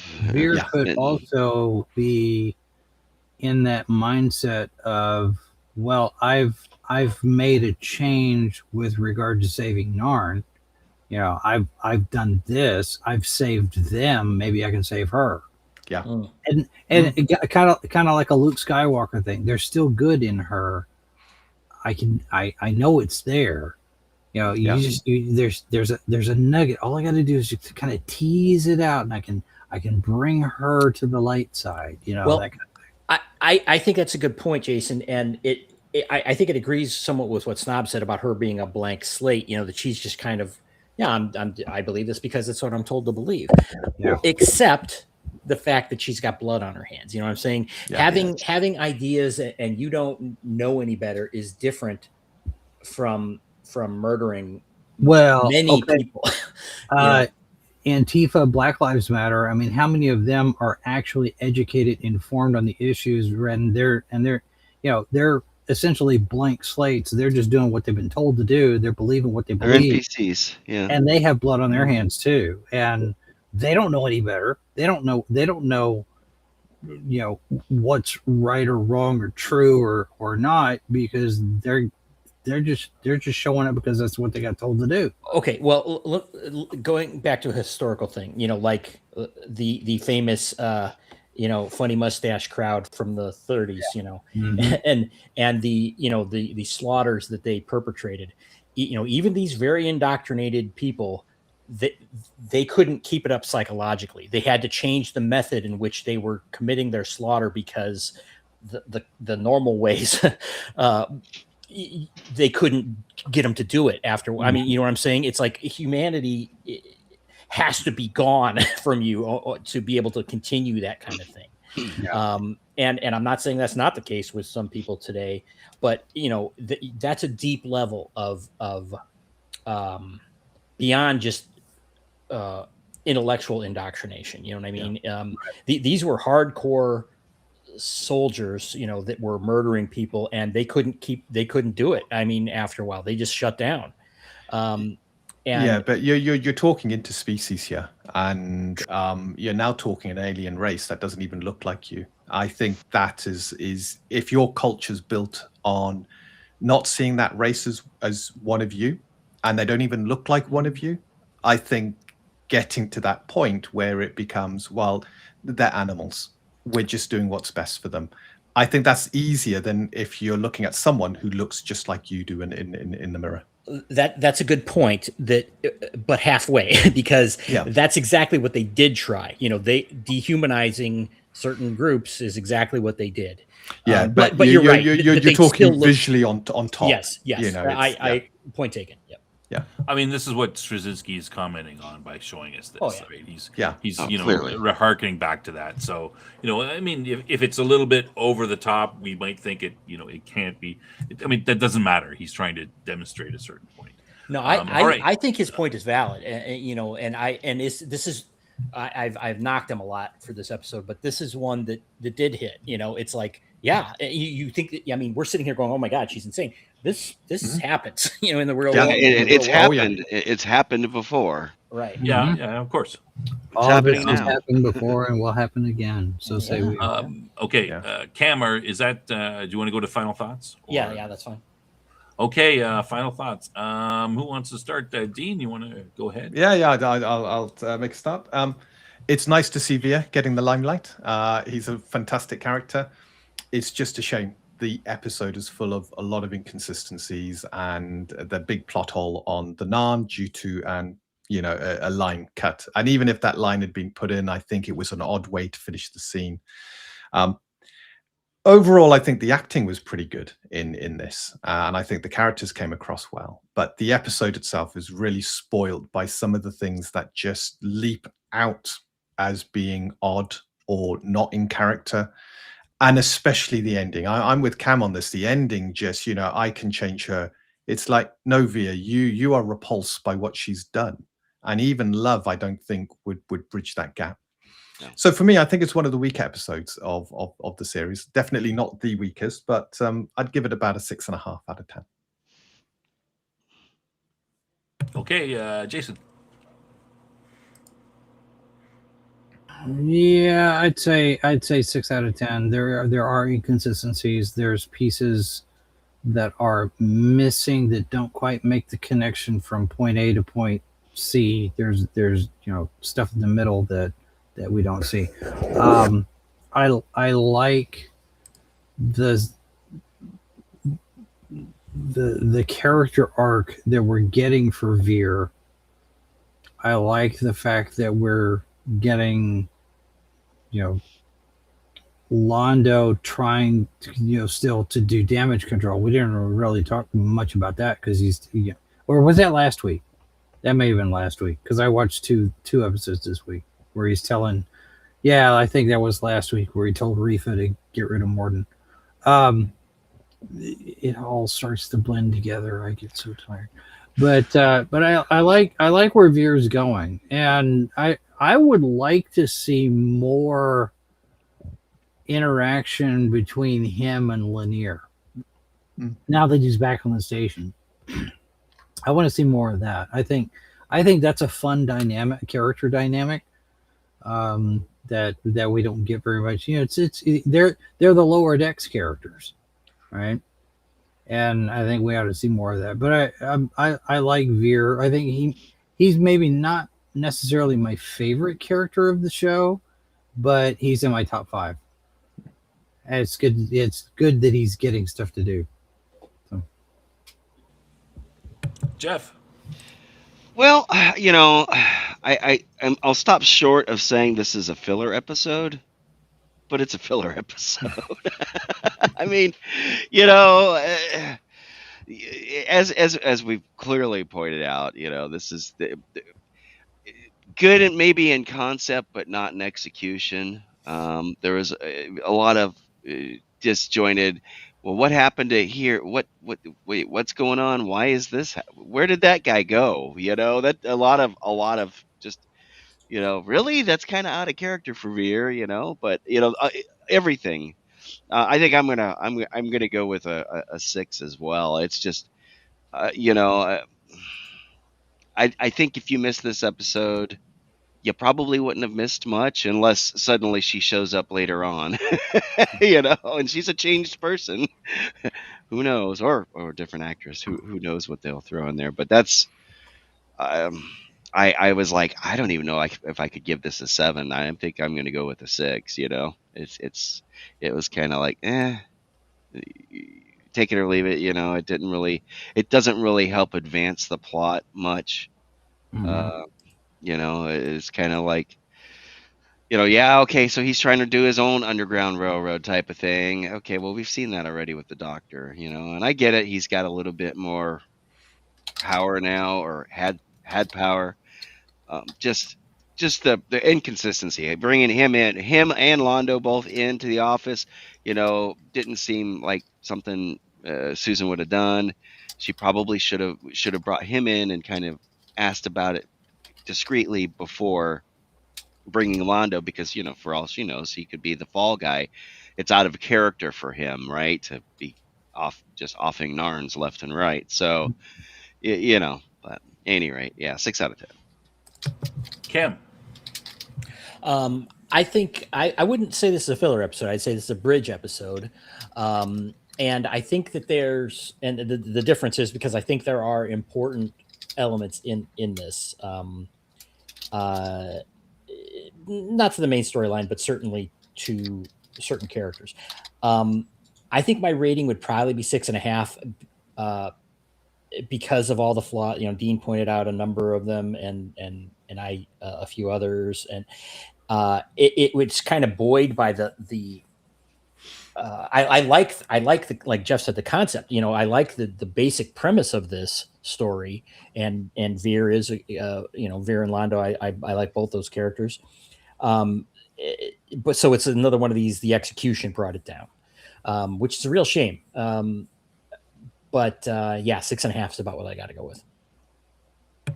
Okay. I like the episode. I like the concept of it. I'm not taking away from the problems that were pointed out by the other panelists. I mean, I pretty much agree with all of them.